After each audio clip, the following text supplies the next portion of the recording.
Okay. I'm on the topic of ITR. Few amendments here. And ITR पे again ICL loves asking questions. And it's easy and quick marks for you because you can get that. Okay. Yes. So फटाफट I'll note down. First, quickly, for whom is ITR filing mandatory? LLP and company. What is the scene for LLP? Corporate assessee, LLP, firm and company. क्या scene होता है इनका? LLP, firm and company always mandatory to file the return. क्या? Always mandatory to file the return. They don't have a choice and they have to file the return mandatory. Whether they make a loss or they make a profit. ₹1 का loss, ₹1 का profit, कुछ भी करने दो, इनको return filing is mandatory. Okay? I'm on the topic of ITR, income tax returns. Yes, it has some amendments, so listen carefully. LLP and firm and company. ठीक है? इनके लिए return filing is mandatory.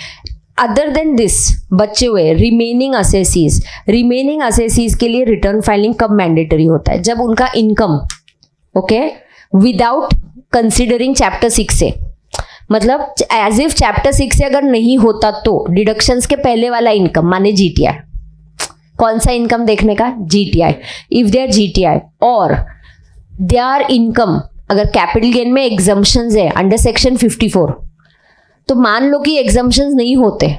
Okay, exemptions ignore करना मतलब exemptions हम add करेंगे. ठीक है, ये इनकम जो है if it exceeds BEL then it is mandatory for them to file the return. I will explain. Let's take my GTI is 6 lakhs और 5,40,000. ठीक है, oh will not take that. NTI ठीक है 340 लेते हैं. लेस चैप्टर 6 से. Chapter 6 से deduction कितना है? मान लो 1.5 लाख. ठीक है, कितना है? 1.5 लाख. तो अब बोलो एनटीआई कितना आया?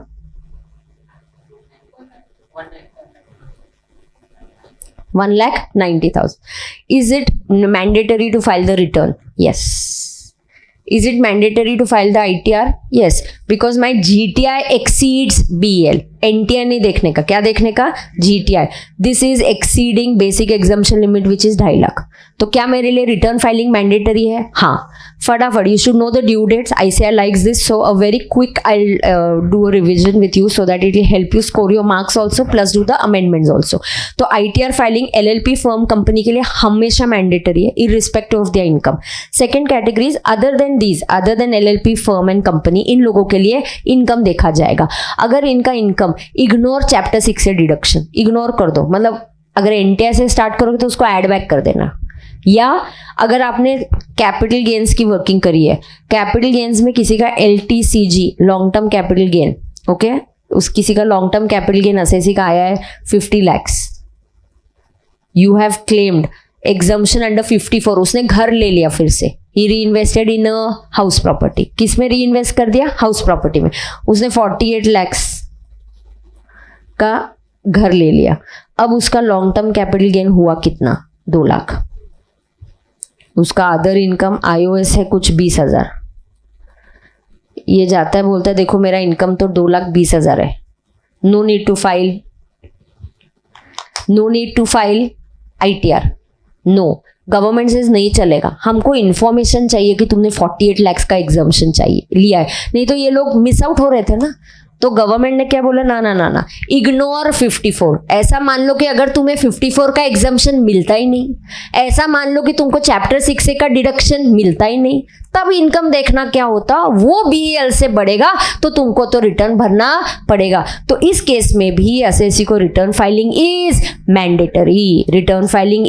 मैंडेटरी. क्योंकि अगर ये एग्जम्पशन नहीं होता तो एसएससी का इनकम होता 50 lakhs plus 20,000 which would be exceeding BEL basic exemption limit से ज्यादा. तो आपके लिए रिटर्न फाइलिंग हो जाएगा मैंडेटरी. Is that okay? तो आपको रिटर्न फाइलिंग हो जाएगा mandatory. All okay with this? Yes. तो 50 lakhs प्लस ये 20,000 ये एक एग्जाम्पल. अब इसमें और एक भी केसेस आ गई थी. ये आपको ऑलरेडी था कि आपका लाइट बिल कितना है आपको पता है क्या? और भी कंडीशंस थे. आपका फॉरेन ट्रिप का खर्चा, आपने बैंक में 1 करोड़ से ज्यादा पैसे डाले तीन कंडीशंस थे जब आपको फिर भी return filing was mandatory. So when you deposited more than 1 crore of cash in your current account, आपका इनकम कम हो ज्यादा हो कुछ भी हो, आपके लिए रिटर्न फाइलिंग वाज मैंडेटरी. ये अमेंडमेंट नहीं है, ये पहले से ही था. आपका रिटर्न फाइलिंग कब mandatory? If you are depositing more than 1 crore in your current account. ठीक है. हाँ, तो आप आके बोलना मत कि मेरा इनकम सिर्फ 1 लाख ही है तो मैं रिटर्न नहीं भरूंगा. No, you better file the return. दूसरा, if you have incurred an expenditure of 2 lakhs per annum on foreign trip of yourself, your daughter, your son's wife, they're going for a foreign trip and you are spending money more than 2 lakhs per annum, then for you filing of the ITR is mandatory. Or you are paying electricity bill of more than 1 lakh per annum, then filing of ITR is mandatory. फिर उसके बाद बोला था CBDT has prescribed, will prescribe more cases, and now they have prescribed more cases which is applicable from November 22 onwards. और भी कुछ cases add हो गए जो अमेंडमेंट के अंडर है. नाउ अगेन अंडरस्टैंड, पहले ITR किसको फाइलिंग कंपलसरी? चलो, company firm LLP always. Other than company firm LLP they you will check their income ignoring chapter 6 से, मतलब एड बैक चैप्टर 6 से, add back 54K exemption. If that income exceeds BL, then ITR is mandatory. Then there were these 3 conditions of 1 crore के ऊपर cash, 2 lakh के ऊपर foreign trip का खर्चा, 1 लाख के ऊपर इलेक्ट्रिसिटी बिल. फिर आपको रिटर्न फाइलिंग क्या है? मैंडेटरी है. उसके आगे now every person other than an LLP and company, why other than an LLP and a company? because उनको तो वैसे भी मैंडेटरी है. अगर आपका टर्नओवर, सेल्स और आपका टर्नओवर या gross receipts of a business exceed 60 lakhs during the year, भले आपने उस साल लॉस कर दिया होगा लेकिन आपका टर्नओवर कितना है? 60 lakhs के ऊपर. I have a strong feeling you will get a question on this, that MCQ और समथिंग लाइक दैट, कि assessee है, his business turnover is 80 lakhs but he suffered a loss of 1 lakh और he made a profit of only 1 lakh, no other income, so his income does not exceed BEL. कितना turnover है? 80 lakhs. Turnover 80 lakhs, profit बोलेंगे 1 लाख. कितना profit किया? 1 lakh. No need to file return. No other income, GTI 1 lakh. Can I say no need to file return? No, it will be wrong. Can I say no need to file the return? No, it will be wrong. You can't say that. फिर क्या करना पड़ेगा? Return file करना पड़ेगा. क्यों? क्योंकि आपका turnover 60 lakhs के ऊपर है. So write down, if turnover exceed 60 lakhs, compulsory return filing. business turnover exceeds 60 lakhs,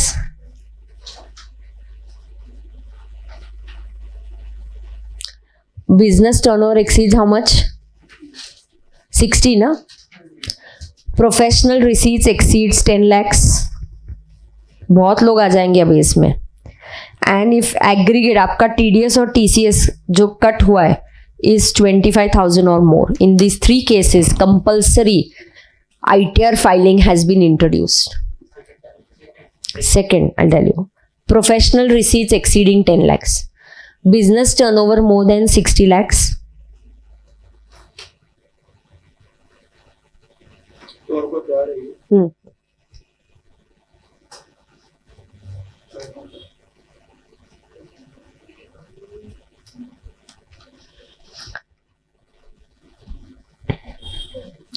ये लिख के हो गया क्या? पहला कैटेगरी का है. नहीं, ये किसके लिए? Every person other than firm LLP company. किसको है? तितना हळू जा. कॅमेरा प्रसाद, इथं कॅमेरा चेक कर. त्याचा एक धक्का लागला होता. ओके आहे ना?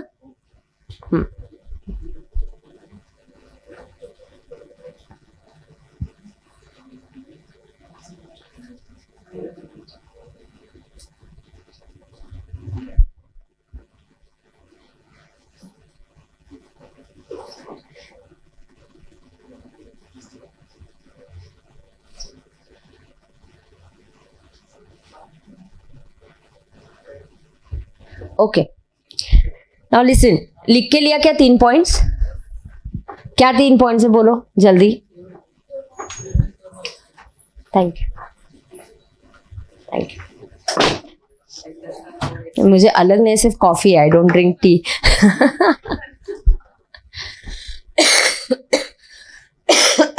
Okay, so your sales or turnover exceed 60 lakhs. Professional receipts exceed 10 lakhs or your TDS and TCS मिला के 25,000 के ऊपर चला गया. अनफॉर्चुनेटली कोई भी एक भी कंडीशन सेटिस्फाई हो गई तो आपको ITR भरना मैंडेटरी है. And I think this is a big amendment that has come in जिसमें maximum people are going to get covered under this. Maximum people are going to get covered under this. So they're trying to trap now कुछ और छूट रहे क्या लोग जिनको ITR compulsory नहीं है. They want data collection, so they want this ITR filing to be done. समझ में आ रहा है क्या? हाँ, okay, so this is an amendment. This is other than LLP firm and a company. Why ma'am other than LLP firm and company? यार LLP firm company को वैसे भी रिटर्न फाइलिंग इज मैंडेटरी, उनको तो चॉइस ही नहीं है. समझ में आ गया क्या? Okay, and of course here for the point continues here 1 minute. TDS and TCS is 25,000, लेकिन अगर आप सीनियर सिटीजन हो तो आपके लिए TDS TCS की लिमिट 50,000 की रख दी है. नेक्स्ट, अगर आप डिपॉजिट करते हो in one or more savings bank account is 50 lakhs or more, savings account, saving account में 50 लाख से ऊपर डिपॉजिट करना is a big thing. So then for you also return filing is mandatory. So 4 new clauses have been added for return filing. Business more than turnover more than 60 lakhs, professional receipts more than 10 lakhs, TCS TDS amount exceeds 25,000, amount is 50,000 for a senior citizen, and you're making deposits, matlab you're putting in money in your savings account of more than 50 lakhs during the previous year. एक या एक से ज़्यादा आपके सारे savings account में मिलकर. And guys 50 lakh अगर आप डिपॉजिट कर रहे हो तो कुछ तो हुआ रहेगा ना यार, इनकम सेविंग में, वो भी. हाँ, गड़बड़ है. इसलिए रिटर्न फाइलिंग बोल दिया आपको मैंडेटरी. ठीक है, noted. So high chances of you getting at least some question on this kind of an amendment, right. Now return filing की ड्यू डेट्स क्या होती है? ICAR likes this also question. What is the due date? How many due dates are there? 31st October, 30th November. 30th November is not there for us, it's for final, we'll be learning it. जिन लोगों को transfer pricing applicable होता है उनके लिए due date is 30th November. 30th November वाला due date फिलहाल तो अपने को नहीं है क्योंकि हमको ट्रांसफर प्राइसिंग इंटर में नहीं है. So 2 due dates, 31st July and 31st October. 31st October is for every corporate assessee. Corporate assessee को टैक्स ऑडिट हो या टैक्स ऑडिट ना हो, due date is 31st October, correct.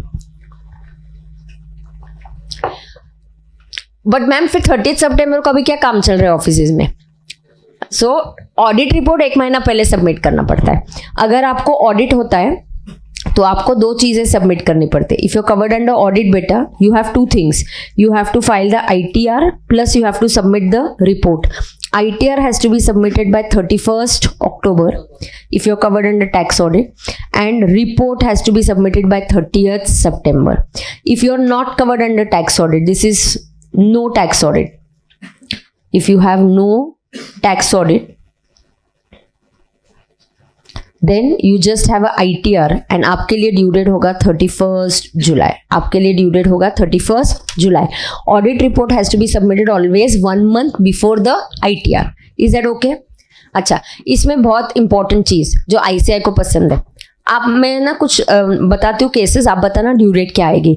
I am a salaried person, मेरे लिए due date क्या होगा? 31st July.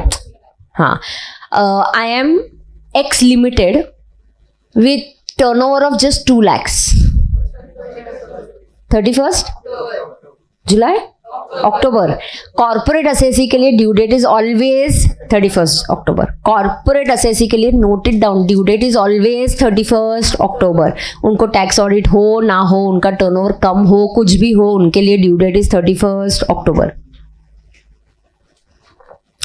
I am a firm having tax audit 31st October. I am a partner of such firm 31st October. A partner who is a partner of a firm, ऐसी firm जिस firm को tax audit है तो उस partner के लिए भी due date बन जाएगा 31st October. मैं पार्टनर हूँ, कौन सी फर्म की पार्टनर हूँ? जिस फर्म को टैक्स ऑडिट एप्लीकेबल है, तो मेरे लिए भी ड्यू डेट बन जाएगा क्या? 31st October, बरोबर. Okay. I am a firm with just 2 lakhs of turnover. Firm 30 with just 2 lakhs of turnover. 31st July. Firm corporate SSC में सिर्फ कंपनी आती है. क्या रे, ऐसे क्यों कंफ्यूजन कर रहे तो? सुनो, corporate assessee due date is 31st October always. Tax audit हो या टैक्स ऑडिट ना हो. नॉन कॉर्पोरेट एसएससीज में 2 पार्ट्स है, whether you have tax audit or no tax audit. If you don't have, non corporate में सब आ गए फर्म वगैरह. If you don't have tax audit then 31st July. If you have tax audit then 31st October. इसमें doubt है क्या? पूछ लो भाई. ये रिपोर्ट का डेट है, चलो पूछ लो. ये जो मैंने लिखा है ये इंपॉर्टेंट. इसमें डाउट है क्या? डाउट है क्या? पूछो. कॉर्पोरेट एसएससी के लिए ड्यू डेट क्या है? पक्का? एंड नॉन कॉर्पोरेट में सब आ गए, उनको टैक्स ऑडिट है या टैक्स ऑडिट नहीं है उसके ऊपर ड्यू डेट डिपेंड करेगा. Now what ICAR likes. Listen, I am a individual. I have opted for presumptive basis 44 AD. What is my due date? आप 44 AD में आ गए मतलब ऑडिट नहीं है. ऑडिट नहीं है मतलब 31st July का डेट है. I am a individual. My turnover is less. But I have opted out of. मैं 5 साल कंटिन्यूसली नहीं रही 44 AD में. आपको पता है 44 AD का एक कंडीशन है कि एक बार आप अंदर चले गए तो 5 साल अंदर ही रहना पड़ता है. मैं 44 AD में गई, 1 साल के अंदर ही बाहर आ गई. I don't want 44 AD. I have come out of it. अब आपको टैक्स ऑडिट करवाना पड़ेगा.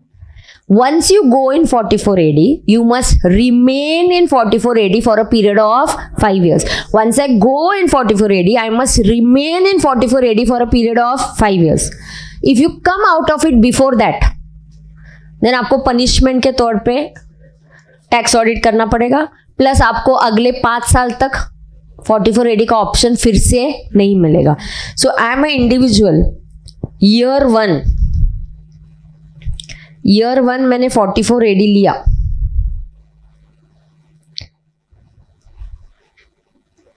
Year 2 I opted out. Then compulsory tax audit and institute likes to check. Directly they ask you what is the due date. तो आपको ध्यान में रखना पड़ेगा, इसको टैक्स ऑडिट आ गया तो यार इसका ड्यू डेट क्या हो जाएगा? Yeah, and due date of ITR will be 31st. Turnover देखने का नहीं पता है. ईयर 2 में उसका टर्नओवर कम भी है, फिर भी वो 44 AD से बाहर आ गया, इसके लिए टैक्स ऑडिट करवाएगा. टर्नओवर कुछ भी रहने दो, टैक्स ऑडिट के हिसाब से हो या ना हो, वो बाहर आ गया तो उसको पनिशमेंट मिलेगा. झेपता है क्या? नोट करना क्या ये किसी को किया है? एक सेकेंड.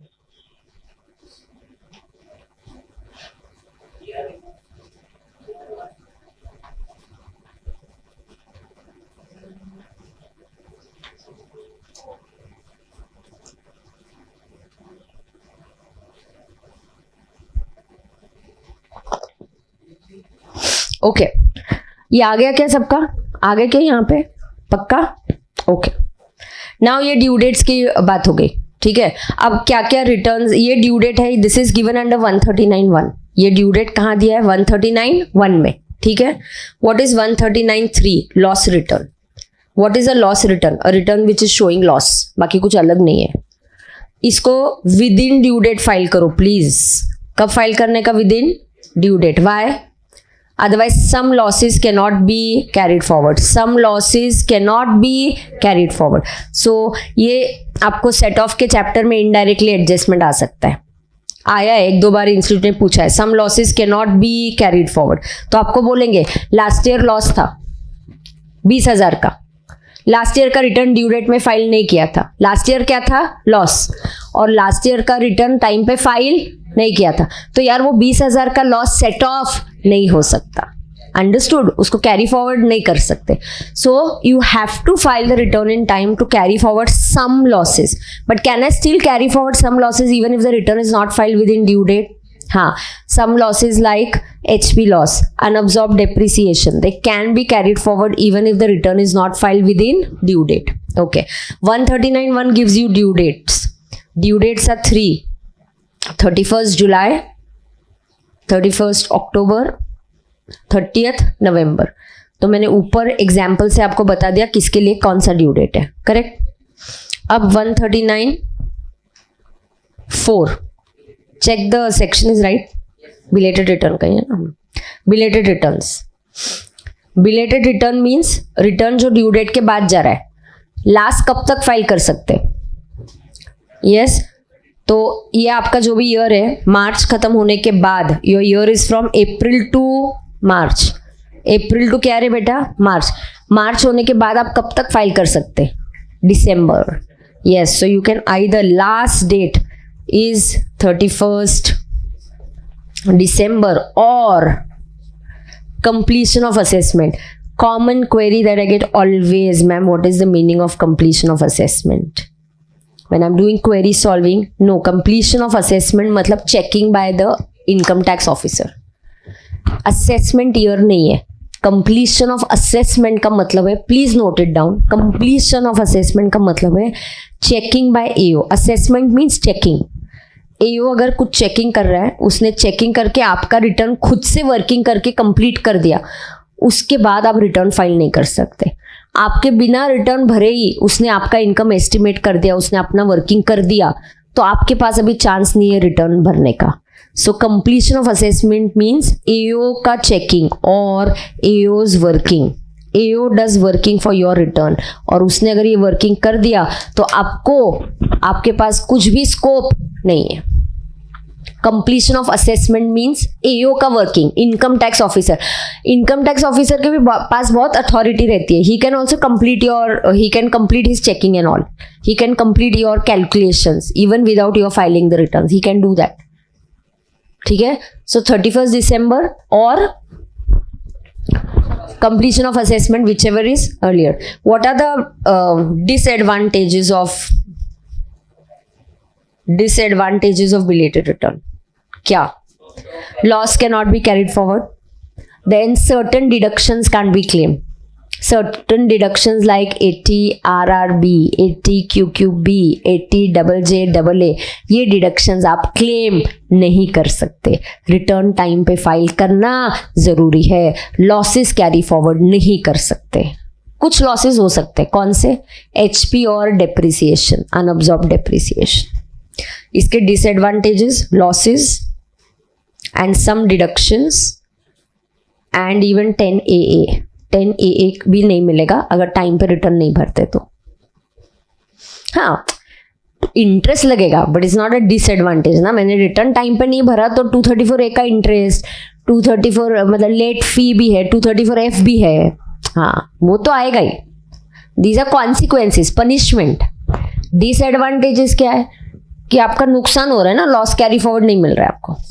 हाँ, ठीक है. Revise return 139(5). सो देखो सीक्वेंस में जा रही हूँ. 139(1) is due date, 139(3) is loss return, 139(4) is belated return, 139(5) क्या है? 139(5) is revise returns. Which returns can be revised? Can I revise a original return? Yes. Can I revise a belated return? Yes. Can I revise a revised return? Yes. How many times can I revise? Any number of times. Don't do it. You will get an assessment. Scrutiny आ जाएगी आपकी. आपको notice आ जाएगी detail में checking की. Don't keep on revising your returns constantly. It's not a good sign. हाँ, एक आध बार गलती हो गई, जेन्युइनली कर दो यार, बट ध्यान दो कितनी बार रिवाइज करोगे. कितनी बार रिवाइज करोगे. Now, original return, belated return. Okay, so you have a original return, belated return and revised return. Okay, now let us understand, can I revise all these returns? Yes, the last return will be treated as the final return. As far as these returns are concerned, tell me one thing. Revised return के case में what is the last date for revising it? Same, April to March वाला जो return है आपका मार्च खत्म होने के बाद last chance of revising it is 31 December और completion of assessment. What is completion of assessment? तुमने रिटर्न भर दिया, रिवाइज भी कर दिया. अब वो रिवाइज रिटर्न लेके एओ ने अपना काम कर दिया complete. Okay, everything fine, he completed it, अपना काम कर दिया. और तुम रुके लास्ट डेट तक कि 31 दिसंबर को जाके मैं रिवाइज करता. नहीं, उसने तुम्हारा असेसमेंट 1 दिसंबर को कर दिया. असेसमेंट कर दिया मतलब एओ ने, income tax officer, working checking उसके एंड पे उसका काम कर दिया. ठीक है. It's like your class teacher and your paper. Test कभी भी सबमिट कर सकते हो. हाँ, या टेस्ट में एक एनेक्सर बच गया है, कुछ तो रिवाइज करने का है, revise homework, revise project, but ma'am ने प्रोजेक्ट चेक कर लिया. आप बोलेगी सॉरी अब मैं नहीं बाबा, फिर से नहीं चेक करेगी. कौन चेक करेगा? नहीं नहीं नहीं, आप प्रोजेक्ट मत सबमिट करो. It's like that. So what is the last date for revising a return? 31 December or checking done by the teacher. That is completion of assessment, whichever is earlier. झेपता है क्या? Yes. Okay, revise return हो गया. एक return है जो एओ notice देके बोलता है 142(1) में. एओ बोलता है आपने रिटर्न नहीं भरा ना, वो आपको नोटिस भेज सकता है कि रिटर्न भरो. ये वाला रिटर्न रिवाइज नहीं हो सकता. ये वाला रिटर्न रिवाइज नहीं हो सकता. ये वाला रिटर्न रिवाइज नहीं हो सकता. Is that okay? ओए, बराबर है ना? हाँ. आईटीआर में अभी आईटीआर में सबसे और एक और अमेंडमेंट आया यहाँ पे, इंपॉर्टेंट अमेंडमेंट. सुनो, पैन और आधार का लिंकिंग जरूरी है. जरूरी है ना? देखो, ऐसा हो सकता है कि तुम्हारे सबके पास, स्टूडेंट्स के पास आधार है, बट जरूरी नहीं है तुम्हारे सबके पास पैन है. आधार है लेकिन पैन नहीं है तुम्हारे पास. मैंने जब पैन लिया तब मेरे पास पैन था, तभी आधार का रूल था ही नहीं. मैं तो 20 इयर्स पहले मैंने प्रैक्टिस चालू किया teaching. I been teaching for 20 years. तो मैंने 20 साल पहले ही पैन ले लिया. तो 20 साल पहले तो आधार था ही नहीं, तो तब तो मैंने सिर्फ पैन लिया. अब गवर्नमेंट ने मुझे बोला कि आप आधार ले लो और आपका आधार और पैन को लिंक कर दो. माने इनकम टैक्स को मेरा पैन पता है, बट इनकम टैक्स को मेरा आधार नंबर पता नहीं है. तो मुझे जाके इनकम टैक्स की साइट पे मेरा आधार नंबर बताना है. सो मतलब मेरा पैन और आधार लिंक हो गया. मतलब इनकम टैक्स को पता चला कि पीकेडी का पैन ये है तो ये आधार है, ये आधार है तो ये पैन है. मतलब लिंकिंग हो गया. क्या हो गया? लिंकिंग हो गया. बरोबर. तुम लोगों के पास आधार है, तुमको बोला है जब तुम पैन के लिए अप्लाई करोगे उस फॉर्म पे आधार दे देना, मतलब ऑटोमेटिकली लिंकिंग हो जाएगा. तुम्हारे लिए प्रॉब्लम नहीं है. प्रॉब्लम हम लोगों के लिए कि जिनके पास पैन ऑलरेडी था बट आधार नहीं था. तो हमको बोला यार लिंकिंग करो, चलो जल्दी करो. बार बार डेट एक्सटेंड कर रहे हैं, लिंकिंग करो. लिंकिंग क्यों आधार? गवर्नमेंट के अगेंस्ट तो केस भी हुआ, गवर्नमेंट जीती केस आधार का. लोगों ने केस किया गवर्नमेंट के अगेंस्ट, कितना काम पे लगा रहे आधार लो, आधार को बैंक से लिंक करो, आधार को पैन. फिर गवर्नमेंट के लॉयर ने मस्त उनको बात बताई कि कितने लोगों के पास पासपोर्ट है, कितने लोगों के पास पैन कार्ड है, कितने लोगों के पास ड्राइविंग लाइसेंस है. नहीं है. हमारे पास एक कॉमन डेटा नहीं है पूरी जनता का. अच्छा हुआ आज आधार लिया, आज उस आधार के बेसिस पे हमारा वैक्सीन हो रहा है. We never estimated, who thought COVID is going to come, but today on the basis of आधार हमारा वैक्सीनेशन का प्रोग्राम हुआ कि नहीं अच्छे से. कहीं पे भी वैक्सीन में कोई गफला नहीं हो रहा है. बिना आधार के तो आपको वैक्सीन मिलेगा नहीं. कितना वैक्सीन आया, कितना आधार है, everything is linked. So today see that Aadhaar is proving so useful. Government won the case in that. Okay. So Aadhaar को लिंक करना बहुत जरूरी क्यों है? और एक रीजन, लोगों के पास, मेरे खुद के कोई क्लाइंट्स है जिनके पास आधार डुप्लीकेट, पैन डुप्लीकेट है. जानबूझ के नहीं किया, गलती से हो गया. माइनर थे तब पैन अप्लाई कर दिया था पेरेंट्स ने, तो याद भी नहीं है वो पैन कार्ड किधर है, पता नहीं है. ये बड़ा हो गया, इसने जॉब चालू कर दिया, इसने अपना पैन अप्लाई कर दिया और एक पैन आ गया. दो पैन है. PAN was not link to biometrics.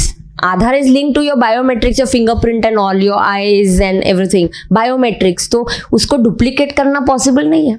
Pan duplicate हो सकता है आपकी एरर से, गवर्नमेंट के एरर से, जो भी एरर हो. तो we want to cut down this fake PANs. We don't want it. So we want Aadhaar and PAN to be linked. Aadhaar and PAN की लिंकिंग के लिए डेट दी गई थी, बार बार एक्सटेंड होती गई है. अब लेटेस्ट डेट है 31 मार्च 22.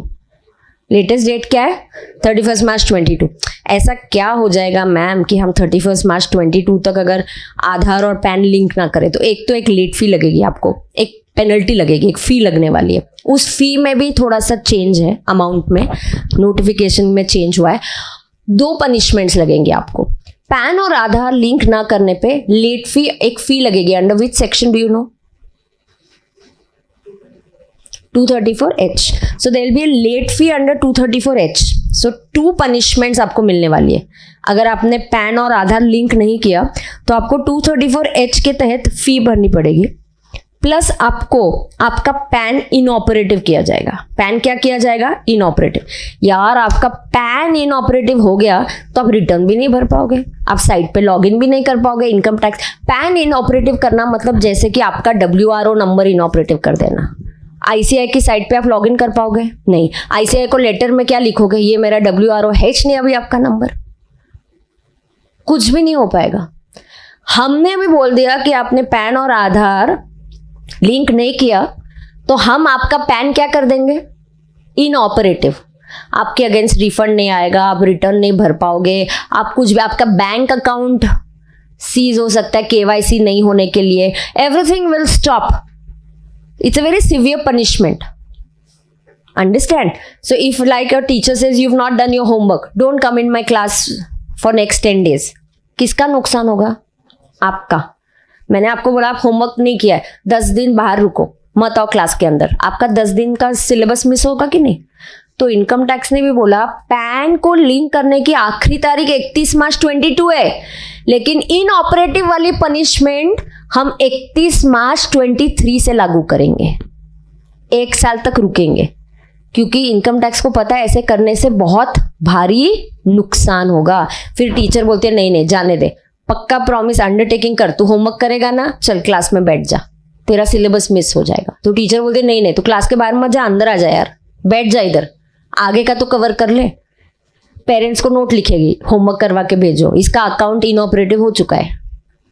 पनिशमेंट मार्च 23 से लागू हो जाएगी। ये अमेंडमेंट आया है कि ये जो पनिशमेंट है वो क्या है, ये अभी नोटिफिकेशन से ऐड हुआ है और ये पनिशमेंट जो है ये मार्च 23 से लागू होगी। सो पैन और आधार नॉट लिंक्ड, लिंकिंग की आखिरी तारीख है मार्च 22, बरोबर? राइट ना रे? हाँ। एंड 2 चीजें होंगी, 234H and inoperative. So I show you that text. मैं आपको पूरा टेक्स्ट दिखाती हूँ, पहले ये नोट करो तो बताती हूँ। फिर आपने एक बार ये भी रीड करना चाहिए, पैन कब कब कोटिंग करना जरूरी है, पैन और आधार, और उसके बाद यहाँ पे क्या है, साइन कौन करेगा रिटर्न। इतना ही है इस चैप्टर में। अरे और कुछ है क्या? कुछ मिस हुआ क्या? जल्दी हो गया फिर ये तो।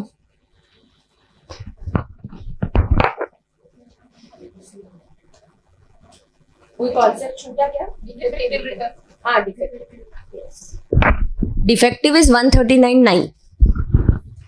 आई विल एक्सप्लेन। पहले ये लिखा क्या, मैं इसकी थ्योरी निकालती हूँ आपको दिखाने के लिए।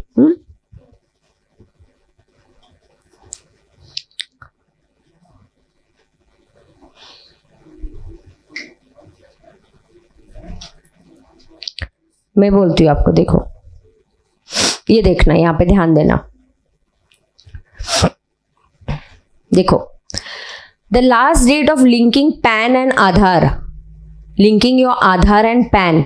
बहुत सारे असेसीज है जिनके पैन इनकम टैक्स को पता है लेकिन आधार नहीं पता है। जैसे मेरा केस, मैंने पैन पहले ले लिया, इनकम टैक्स को मैंने आधार लेने के बाद कैसे पता चलेगा ये मेरा आधार है? तो ये लिंक करने की आखिरी डेट है 31 मार्च 22।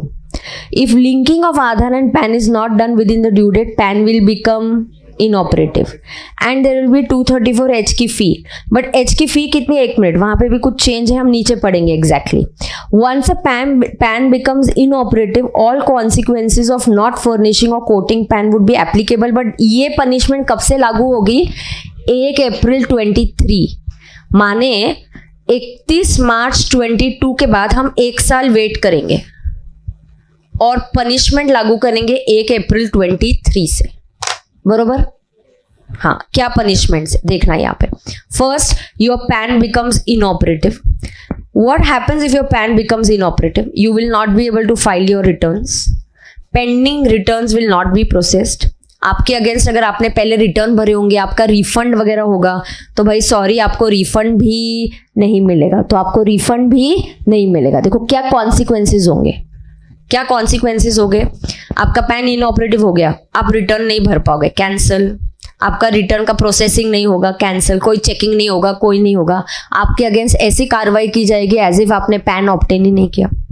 फिर आपके रिफंड्स नहीं मिलेंगे। आपके पेंडिंग प्रोसीडिंग्स, अगर कोई डिफेक्टिव रिटर्न है वो नहीं होगा। आपका TDS will have to be deducted at a higher rate. Do you know when you don't give your PAN you have to give TDS at a higher rate. Is that okay? Sure? ये notification of course बीच में आ चुका था, somewhere in some lectures I must have done, some lectures it must have not been done, so depending on what recording you've taken. 31st March 22, लेकिन एक चीज तो पक्का है, 31st March 22 ये डेट मैंने क्लास में दे दिया था। I remember this for all recordings, I had given the date of 31st March 22 का डेट दिया था। बट ये पनिशमेंट वाला रूल अगर आपके पास नहीं होगा तो ये आप नोट कर लेना कि पैन इनऑपरेटिव होने पे आप रिटर्न नहीं भर पाओगे, आपके रिफंड्स नहीं होंगे, आपका प्रोसेसिंग नहीं होगा, आपको टीडीएस हायर रेट पे आपका टीडीएस कट किया जाएगा। करेक्ट? क्या हुआ है? क्या डन है? नाउ 234H की फी भी बदली है। 234H की फी 500 रुपए थी up to 30th June 22 and now it is 1000 afterwards. So please note this. This is a late fee for non-linking. This is a late fee for what? Non-linking of PAN and Aadhaar. This is a late fee for non-linking of PAN and Aadhaar.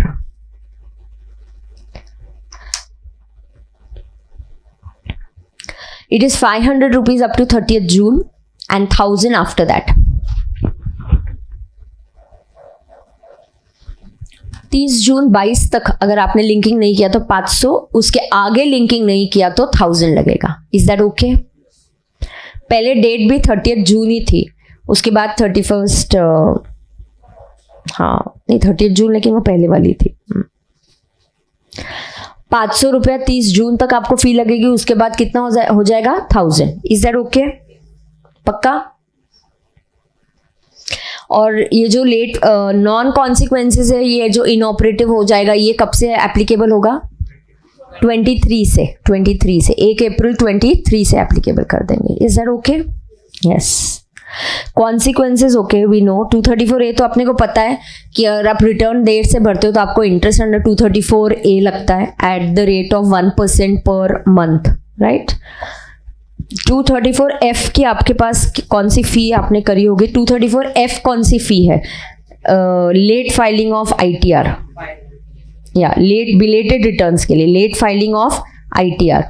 तो आप अगर ITR देरी से भरते हो, हाँ ma'am, ऊपर वाली फी क्या थी? 234H, आधार और पैन के नॉन लिंकिंग वाली। ये जो फी है वो क्या है? यस, बिलेटेड रिटर्न की। हाँ, रिटर्न ऑफ इनकम लेट भरने पे इसकी लेट फी है 5000। कितनी लेट फी है? 5000। And if your NTI is up to 5 lakhs then the late fee is 1000। I think यही सिखाया है क्लासेस में मैंने, और सब जगह आपको भी यही सिखाया होगा। हाँ, 5000 and 1000। What is the late fee बेटा? 5000 and 1000। 5000 and 1000। Is that okay? Okay ना? रिटर्न्स के साथ क्या भरना है ये इतना इंपॉर्टेंट नहीं है। ऑफकोर्स साइनिंग, वाई आई से लाइक से आई डोंट नो। इंडिविजुअल के लिए कौन रिटर्न साइन करेगा? इंडिविजुअल खुद। इंडिविजुअल इनकैपेसिटेटेड है, मेंटली रिटार्डेड है तो उसका गार्डियन करेगा। माइनर है तो guardian will file. Individual India के बाहर है तो वो खुद से कर सकता है। इंडिया के बाहर है तो डिजिटल मोड से कर सकता है, या किसी को अपना पावर ऑफ अटर्नी दे सकता है। HUF के लिए रिटर्न कौन फाइल करेगा? कर्ता। और कर्ता इंडिया में नहीं है तो any adult member. Is it necessary male? It can be male, it can be female. When partnership firm के लिए कौन साइन करेगा? Any working partner. और वर्किंग पार्टनर नहीं है तो any other partner, but minor कभी भी साइन नहीं करेगा। कंपनी के लिए मैनेजिंग डायरेक्टर। अगर मैनेजिंग डायरेक्टर नहीं है तो जस्ट द डायरेक्टर। हाँ, और any other person who is prescribe. Generally अगर कंपनी लिक्विडेशन वगैरह में जाती है तो आगे आप वो भी सीखोगे। देखो, अगर company goes in liquidation Then liquidator who he can sign the return. If company's management is taken by the government, then the principal officer. Company is a NR, non-resident in India, a person who holds a valid power of attorney. All directors are outside. It's a company is a non-resident company. उसका यहाँ office है, कुछ काम Indian income earn कर रहे हैं तो return file करना पड़ेगा. तो कौन साइन करेगा? Any person who has a valid power of attorney. Local authority के लिए प्रिंसिपल ऑफिसर, पॉलिटिकल पार्टी के लिए चीफ एग्जीक्यूटिव ऑफिसर, AOP के लिए any member, any other person के लिए दैट कम्पिटेंट पर्सन, LLP के लिए डेजिग्नेटेड पार्टनर. डेजिग्नेटेड मतलब जो फाइनेंस देखेगा, जिसको रिटर्न्स फाइलिंग का काम दिया हुआ है, डेजिग्नेटेड पार्टनर. ऐसा अगर डेजिग्नेटेड पार्टनर नहीं है तो कोई भी पार्टनर. ऐसा भी नहीं है तो any person who is prescribed or appointed by NCLT. NCLT is national company law tribunal. तो कभी कभी LLP ये बैंकरप्सी में चले जाते हैं, कंपनी बैंकरप्सी में चले जाती है, तो जो पर्सन अपॉइंट किया गया है by the NCLT, that person would be eligible to sign the return. Signing is very important. If return is not signed, it is treated as invalid. If the return is not signed, it is treated as invalid. Correct.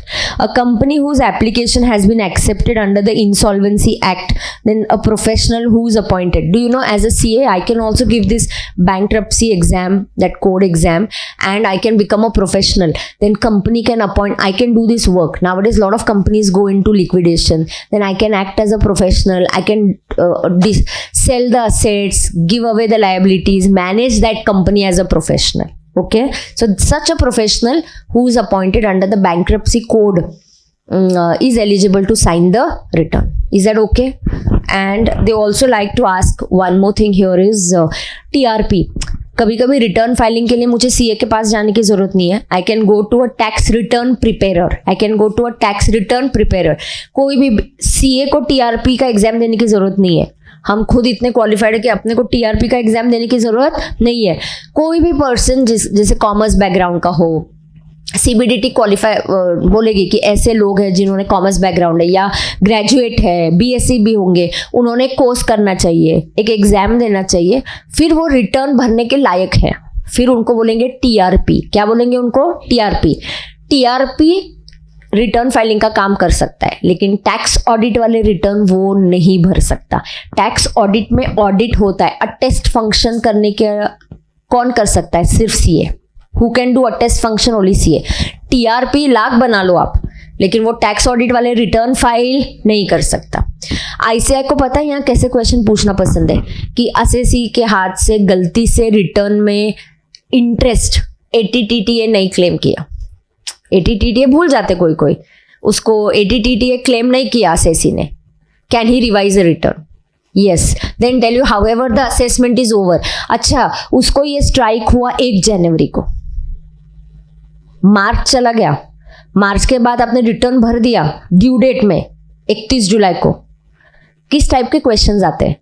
मार्च हो गया, जुलाई में return भर दिया, return में realise हुआ कि interest पे हमने ATTTA क्लेम नहीं किया. He realized this on 1st January. Can he revise the return? No. The last date for revised return is 31st December or completion of assessment, whichever is earlier. Or he realized this on 10 December. But assessment was already completed on 1st December. Can he revise the return? No. Simple. इस type of questions. Who can sign the return? Compulsory return filing किसके लिए है? Okay. What are the benefits of not filing a return on time? Who can sign the return? Self assessment tax क्या होता है by the way? Advance tax होता है. The taxes that you pay during the year. Whatever taxes you pay after the year is self. During the year, आपका जो year चल रहा है April to March, उस साल का इनकम का टैक्स आपने उसी साल में पे कर दिया. It is called as advance tax. मार्च के बाद अगर आपने टैक्स फाइल किया तो it is called as self assessment tax. It is called as self assessment tax. सबसे इंपॉर्टेंट सेल्फ असेसमेंट टैक्स में मेरा जो अमाउंट है ना टैक्स का.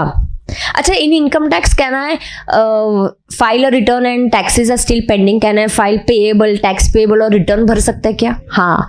इन GST I can not. GST में पेमेंट नहीं किया तो रिटर्न एक्सेप्ट नहीं होता है. इनकम टैक्स में पेमेंट नहीं किया तो भी रिटर्न भर सकते हैं. I can file a return. It will not be treated as a defective return. Okay, it will not be treated as a defective return. So I can still file the return. There is no problem. Nobody will stop me from that. Okay? Yes. Now मेरा tax का amount due है 1,00,000 plus कुछ interest add हो गया 20,000, कुछ फी add हो गई है 5,000. मैंने पे किया 96,000. कितना पे किया? I paid 96. मेरे पास उतने पैसे थे. I want government to adjust 96 against the 1,00,000 first. No, they will first adjust against late fee, then against interest, and then against taxes. So you can't say इन्होंने 1,00,000 में से 96 दे दिया, अब इंटरेस्ट मत करो calculate. No no no no no, government से ऐसा नहीं चलेगा. हमने रूल बनाया 96 will be first adjusted against the late fee, then interest, and then your taxes. Is that okay? तो 96 आया मतलब गवर्नमेंट बोली चलो ये आ गया, ये 20,000 आ गया, अब टैक्स में से बचा हुआ अमाउंट आया. हाँ, एंड फिर आपका इंटरेस्ट का मीटर चालू रहेगा. Is that okay? Defective return छूट गया था. Defective return 139(9). डिफेक्टिव रिटर्न में आपका कुछ डेटा मिस हो गया देने में. कॉलम्स होता है ना, आजकल ऑनलाइन भरते हैं, आर्टिकल्स भरते हैं, तो एक कॉलम भरना ही रह गया. एक्चुअली आपको तुरंत वार्निंग देता है सॉफ्टवेयर, बट नहीं दिया रहेगा. आपने भर दिया, रिटर्न चला गया, कुछ पार्ट्स मिस आउट हो गए, आपने फिलअप नहीं किया. Return is of 70 pages, 60 pages, you fill in all data there. कुछ छूट गया और रिटर्न अपलोड हो गया, एओ को दिखेगा. आपको तो पता ही नहीं है गलती हुई, आपको तो लग रहा है मैंने सब सही भर दिया है. असेसिंग ऑफिसर को पता चलता है कुछ डिफेक्ट है, तो वो आपको नोटिस भेजेगा that there is some defect. You must rectify that defect compulsorily within 15 days of the notice. If you don't, then the return will be treated as a defective return. Then that return will be treated as a defective return. And if it is a defective return, it will be treated as if you have not filed a return at all. Can I request the AO to give me more time? Yes. If he agrees, you will get more time. Otherwise, you will have to rectify the defect within 15 days. Is that okay to everybody? Sure? Yes. Have I missed out anything in the returns chapter? Will you read on your own? You will have to read one part. Which cases quoting of PAN is compulsory? आप travel करोगे outside India, आप 1,00,000 के ऊपर bonds खरीदोगे, आप IPO में shares लोगे तो आपको पैन कोट करना ज़रूरी है. आप sale and purchase of immovable property करोगे तो है. बैंक अकाउंट ओपन करोगे तो है. 50,000 से ज़्यादा आपके सेविंग अकाउंट में पैसे डालोगे तो पैन देना कंपलसरी है. So there are few cases where quoting of PAN is compulsory. You know you can't get a GST number without PAN. GST number is also PAN based. You can't get a import-export code without PAN. So everything is linked to your PAN. Is that okay? Yes. Anything check? Have I missed out anything? No? So is the ITR chapter done? Okay. So I'm done with the topic of ITR.